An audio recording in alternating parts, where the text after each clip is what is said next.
Thank you so much for staying with us, everyone. Assessment of the Buhari government in the last 2 years, that the government commemorate the 2 years in office. President Muhammadu Buhari was sworn in on the 29th of May 2015.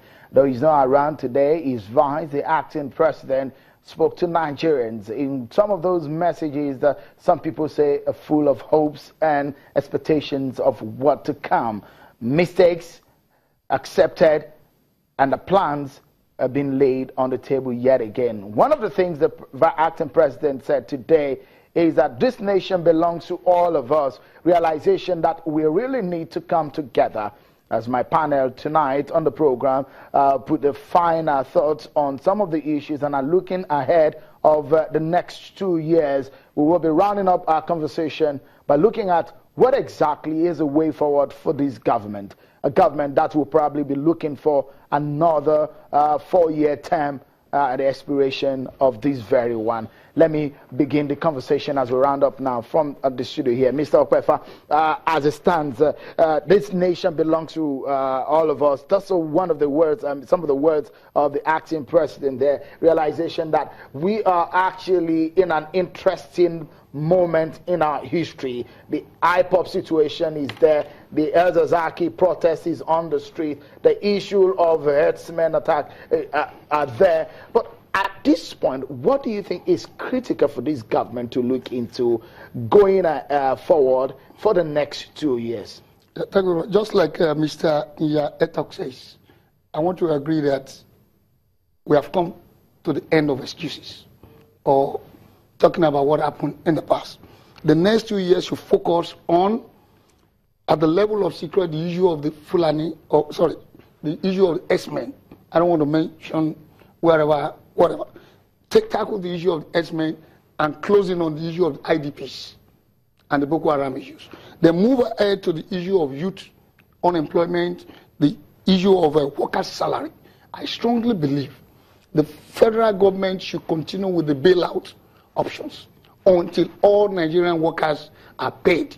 When they are paid, then we should focus on this social intervention program. Let's pay those people who have worked. What would you suggest as a minimum wage for a Nigerian worker? So I've not gone into the calculation. It's a complex 15,000 naira. But do you think it should go to about 56,000? I think the government is working on it. Let the committee that is put in place, who are experts. I'm not an expert in that, so I'm not going to delve into that. The other area I believe the government should also look into is this issue of food security.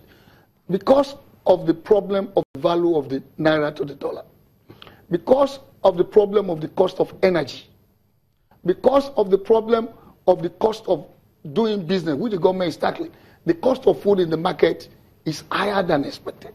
We should put in place systems, mobility economy, where the cost of transportation, which is almost 40% of food that gets into the market, is reduced to no more than 10%.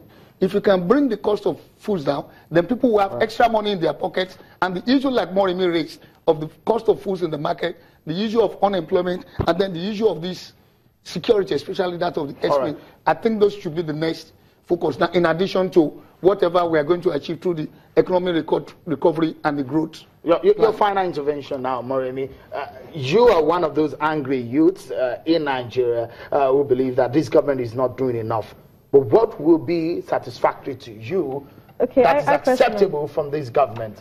Okay, for me, I would actually love to take a twist. I feel the government should look seriously into education and empowerment.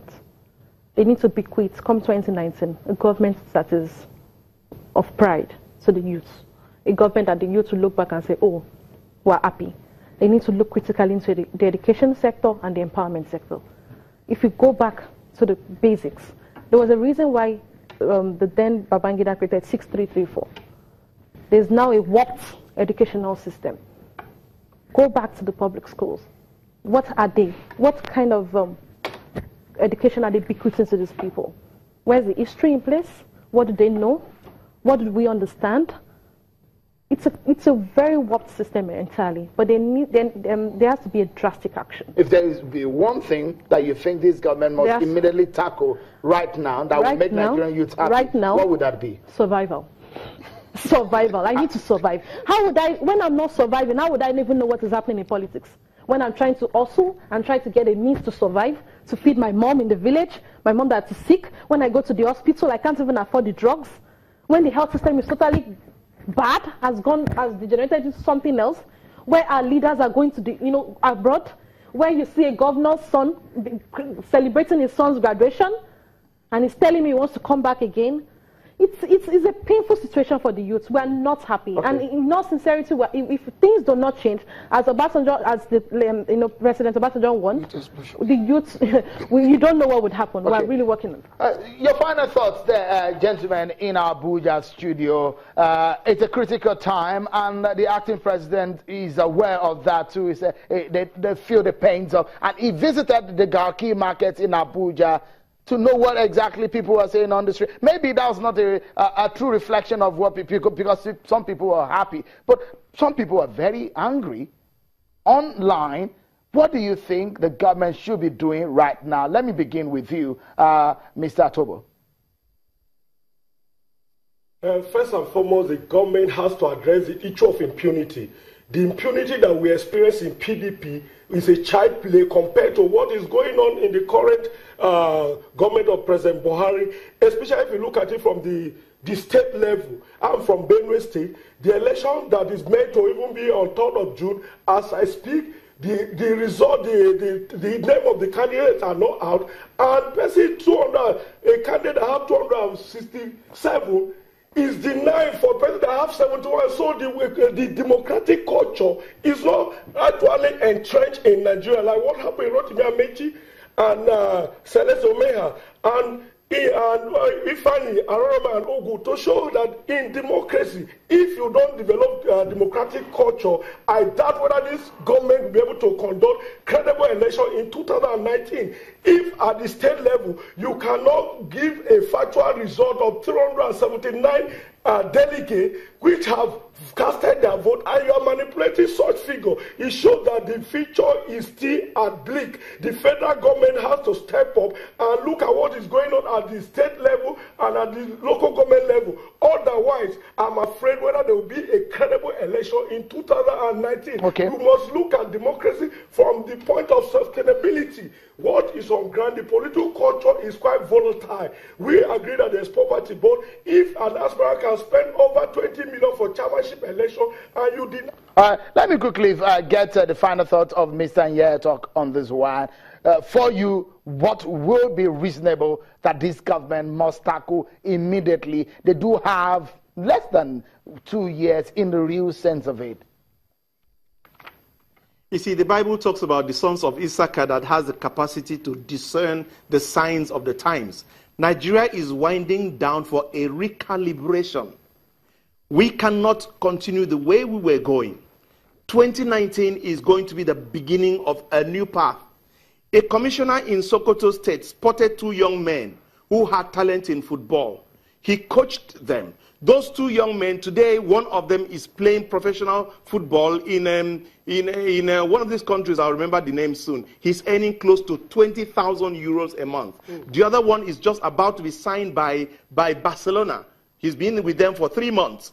Nigeria's resource is not oil. Nigeria's resource is our intellectual capacity. We are extremely cerebral. The world is going technology. The world is going innovation. The world is going creativity. What is the Silicon Valley all about? How have our government tapped into these capacities of Nigerians? There's a new direction. There's a new path that Nigeria is going. Others may not know, but we see it. We have to come to the point of connecting. I'm afraid we must leave it at that, Mr. Nyetok. To the future that we're out of time, totally out of time. Interesting how time flies. It's 1 hour already on the program. It's a special edition of your daily politics today on Channels Television. Many thanks for coming on the program, Mr. Nyetok, Mr. Joshua Atobo, legal practitioner, Mr. Kayode, a former commissioner in Lagos, Moremi Ojudu, a Nigerian youth advocate. Interesting that you are even a daughter to an advisor to President Buhari. Interesting. Well, that's how far we can go on the program. Many thanks for being part of it. I'm Sean Wakimbale. Bye for now.